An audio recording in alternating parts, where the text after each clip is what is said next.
কম সময়ে সহজ পদ্ধতিতে তৈরি করে ফেলা যায় নতুন ধরনের হোয়াইট সস পাস্তা। স্কিপ না করে সম্পূর্ণ ভিডিওটি দেখলে আপনিও সহজে বানিয়ে নিতে পারবেন। সবাইকে স্বাগত জানিয়ে তাহলে শুরু করি রান্না। চলুন রান্নাঘরে যাই। পাস্তা তৈরির জন্য নিয়েছি 2 রকমের ক্যাপসিকাম আর গাজর। ধুয়ে পরিষ্কার করে গাজরের খোসা ছাড়িয়ে ডুমো করে নিয়েছি।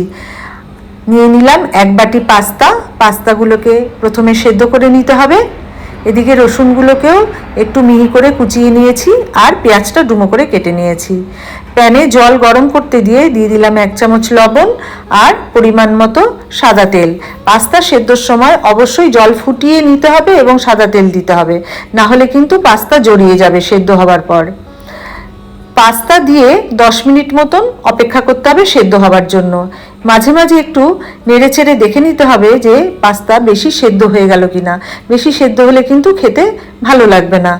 সেদ্ধ হয়ে যাবার পর প্যান থেকে তুলে পাস্তাগুলোকে একটা ঠান্ডা জলের বাটিতে ডুবিয়ে দিতে হবে, নয়তো ওভারকুক হয়ে যাবে এবং খেতে কিন্তু ভালো লাগবে না। প্যানের তেল গরম করে সবজিগুলোকে হালকা একটু নেড়েচেড়ে নিতে হবে যাতে সেদ্ধ পুরো না হয়, ক্রাঞ্চি ভাব বজায় থাকে। এই প্যানটাই পরিষ্কার করে দিয়ে দিতে হবে বাটার 1 চামচ। বাটারটাকে গলিয়ে নিয়ে দিয়ে দিতে হবে 1 চামচ ময়দা। ভালো করে ময়দাটা নেড়ে একটু ভেজে নিতে হবে যতক্ষণ না পর্যন্ত কাঁচা গন্ধ চলে যায়। তারপর এতে দিতে হবে জাল দিয়ে ঘন করে নেওয়া দুধ। দুধ দিয়ে ভালো করে মেশাতে হবে যেন কোথাও ময়দা দলা পাকিয়ে না যায়। একটু ভালো করে নেড়েচেড়ে নিতে হবে।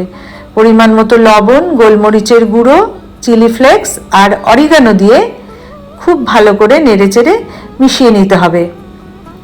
একটু সময় নিয়ে মিশিয়ে নিলেই তৈরি হোয়াইট সস। এবার প্যানে আবারও 1 চামচ বাটার দিয়ে বাটারটা গলে যাওয়া পর্যন্ত একটু অপেক্ষা করে দিয়ে দিতে হবে কুচনো রসুন। রসুন দিয়ে একটু নেড়েচেড়ে নিয়ে দিয়ে দিতে হবে ডুমো করে কেটে নেওয়া পেঁয়াজগুলো।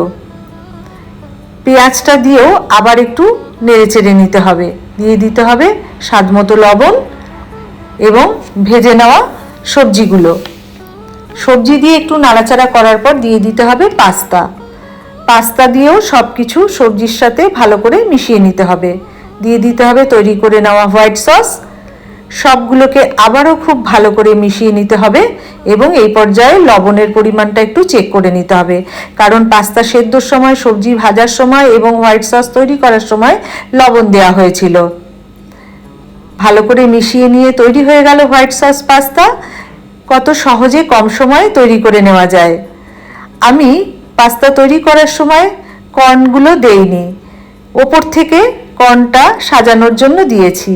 তাতে খেতে এবং দেখতে দুটোই খুব ভালো লাগে। কেমন লাগলো নিজেরা বানিয়ে খেয়ে অবশ্যই কমেন্ট করে জানাতে ভুলবেন না কিন্তু।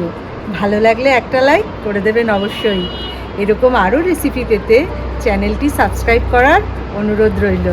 দেখা হবে আবার পরবর্তী কোনো ভিডিওয়।